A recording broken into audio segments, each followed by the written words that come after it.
तर आज आपण कांद्याची भाजी बनवणार आहोत।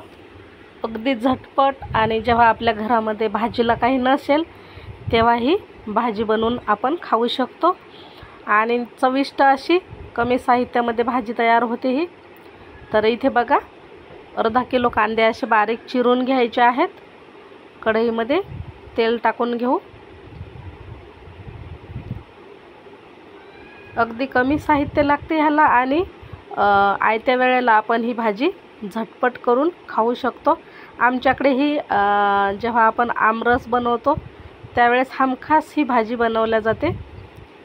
तर तेल गरम झालं की हा जो बारीक चिरलेला कांदा आहे तो तेलामध्ये टाकून घ्यायचा।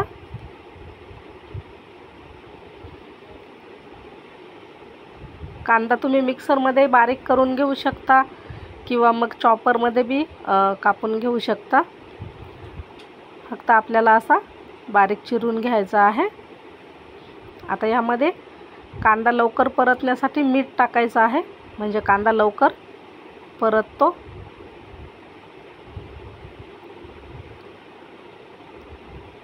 कांदा चांगला परतू द्यायचा आहे, नंतरच सुके मसाले टाकायचे।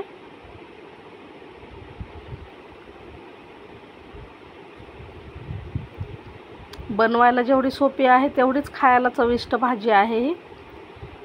कांद्याची भाजी म्हणा किंवा चटणी म्हणा। तर आता इथे बघा कांदा चांगला परतला आहे। बऱ्याच वेळेला आपल्याकडे भाजीला काही नसते तर मग आपण ही रेसिपी नक्कीच बनवू शकतो तर अशा वेळेला। तर आता कांदा परतल्याच्या नंतर यामध्ये थोडीशीच हळद टाकायची, जास्त नाही टाकायची। लाल तिखट तुम्ही कमी अधिक करू शकता।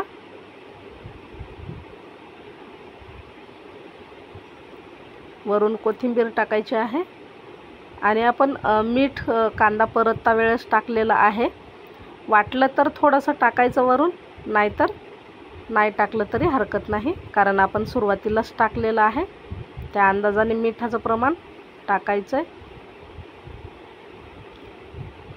तर बघा आपली छान अशी ही झटपट भाजी तयार होते। तर थोडेसे मसाले मिक्स करून घ्यायचे व्यवस्थित।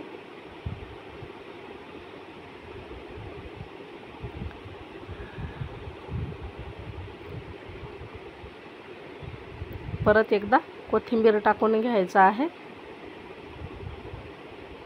इथे मी फक्त तिखट, मीठ आणि हळदच टाकले आहे। तुम्ही अजूनही मसाले ॲड करू शकता, पण मला अशीच भाजी आवडते ही साधी सोपी, आणि आमरसासोबत तर खूपच छान लागते ही भाजी खायला। तर तुम्ही अशा पद्धतीने बनवून बघा, नक्कीच आवडेल सर्वांना। तर आपली ही झटपट कांद्याची भाजी किंवा चटणी तयार झाली आहे। आपण ही पराठा चपातीसोबतही खाऊ शकतो।